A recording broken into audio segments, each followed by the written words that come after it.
L'addition de nombres fractionnaires. Exemple 1, nous avons 3 et 1 tiers plus 2 et 1 quart. Comme il s'agit d'une addition, j'ai besoin de trouver un dénominateur commun. Dans ce cas-ci, le dénominateur commun de 3 et 4, le plus petit serait 12. 1 tiers équivaut à 4 douzièmes et 1 quart équivaut à 3 douzièmes. Donc, 3 entiers et 4 douzièmes plus 2 entiers et 3 douzièmes. J'obtiens donc 5 entiers et 7 douzièmes. Exemple 2. 1 entier et une demi plus 4 entiers et 6 septièmes. Un dénominateur commun pour une demi et 6 septièmes sera 14.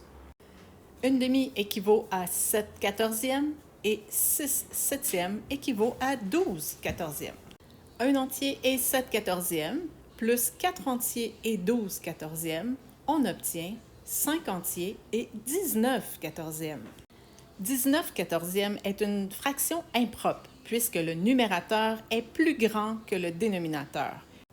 On transforme cette fraction impropre en nombre fractionnaire.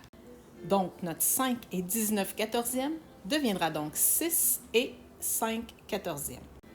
Pour la soustraction, le principe sera le même. Exemple 1. Nous avons 3 entiers et une demi et on veut enlever 1 entier et 2 cinquièmes.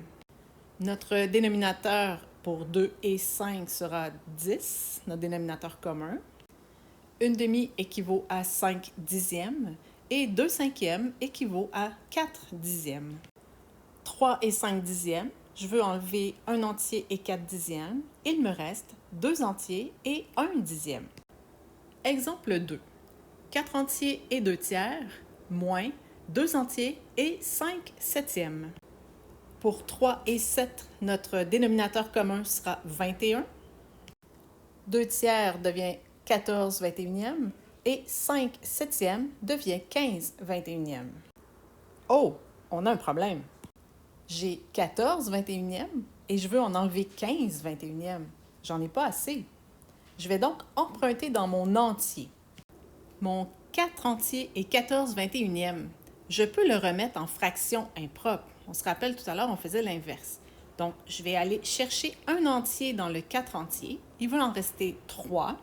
Et mon 14 21e, je vais lui rajouter un 21 21e. Ce qui me donne 35 21e.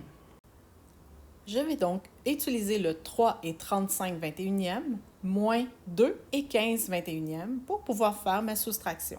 3 entiers et 35 21e moins 2 et 15 21e, il me reste un entier et 20 21e.